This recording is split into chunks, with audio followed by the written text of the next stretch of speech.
के बड़े ही प्यारे मित्र थे सुदामा, जो गुरु संदीपन के आश्रम में इनके साथ शिक्षा ग्रहण करते थे।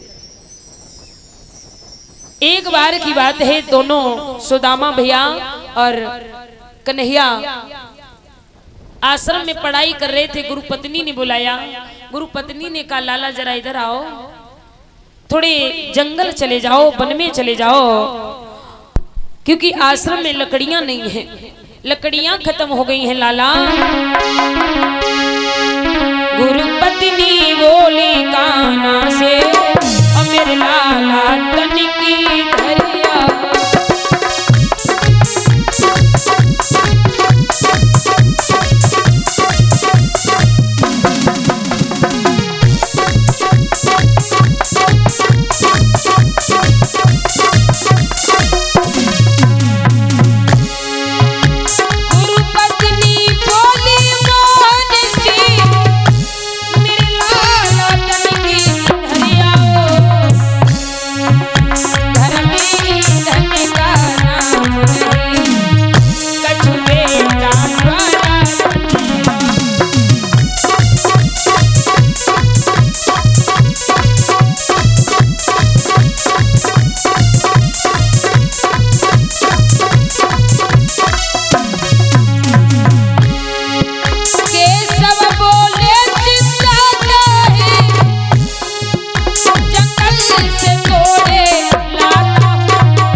कन्हैया ने कहा, मैया क्यों चिंता कर रही हो, हम जाएंगे और जाकर के जंगल से लकड़ियां तोड़ के लाएंगे।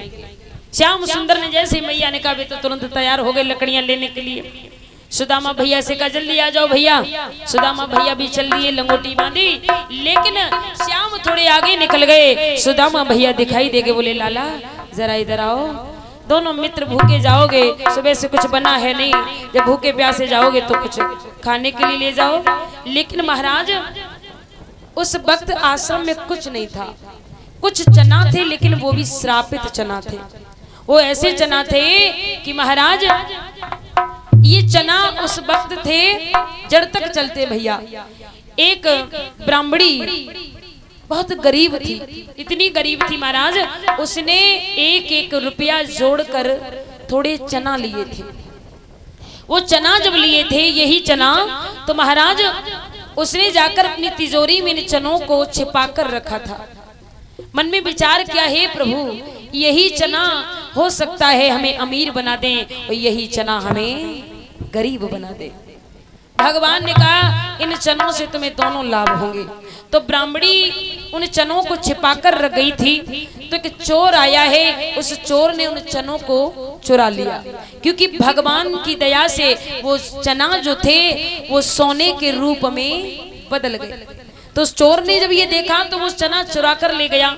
जब उस ब्राह्मणी ने देखा ढूंढने के लिए तो चना तो वहां है नहीं, तो ब्राह्मणी ने ये श्राप दे दिया, जिस किसी ने भी इन चनों को चुराया होगा और जो भी उन चनों का सेवन करेगा खाएगा वो दीन भिखारी हो जाएगा। ये चोर आकर के संदीपन के आश्रम में इन चनों को छिपा देता है। और इधर ये बात गुरु पत्नी को भी मालूम नहीं है। इन्होंने इन चनों को लिया और आज सुदामा भैया को दे दिया। लेकिन सुदामा भैया को ब्रह्म ज्ञान था, और जैसे उन चनों को हाथ में लिया, उन चनों से आवाज आई है, हे सुदामा इन चनों का सेवन करोगे तो दीन भिखारी हो जाओगे। सुदामा ने मन में विचार किया, अगर इन चनों को मेरा मित्र मेरा कन्हैया भी सेवन करेगा तो मेरा कन्हैया गरीब हो जाएगा, और मेरा श्याम अगर गरीब हो गया तो मेरे जैसे मित्र का कोई लाभ नहीं है। सुदामा भैया ने उन चनों को लिया, अपनी लंगोटी में छिपा लिया है। चलो भैया। श्याम ने पूछा भी, मैया क्यों बुला रही? बोले क्यों नहीं, ऐसे ही बुला रही, चलो जल्दी। आज सुदामा भैया ने उन चनों को छुपा लिया। दोनों मित्र पहुंचे, जाकर के जंगल में लकड़ियां इकट्ठी करने लगे। श्याम वृक्ष पर चढ़ के लकड़ियां तोड़ तोड़ के डालने लगे। सुदामा भैया इकट्ठी करने लगे और दिल के थोड़े हल्के राय भैया। जैसे ही घने बादल आने लगे हैं, ठंडी ठंडी हवाएं चलने लगी। सुदामा भैया को तो दिल घबराने लगो। सुदामा भैया बोले, अरे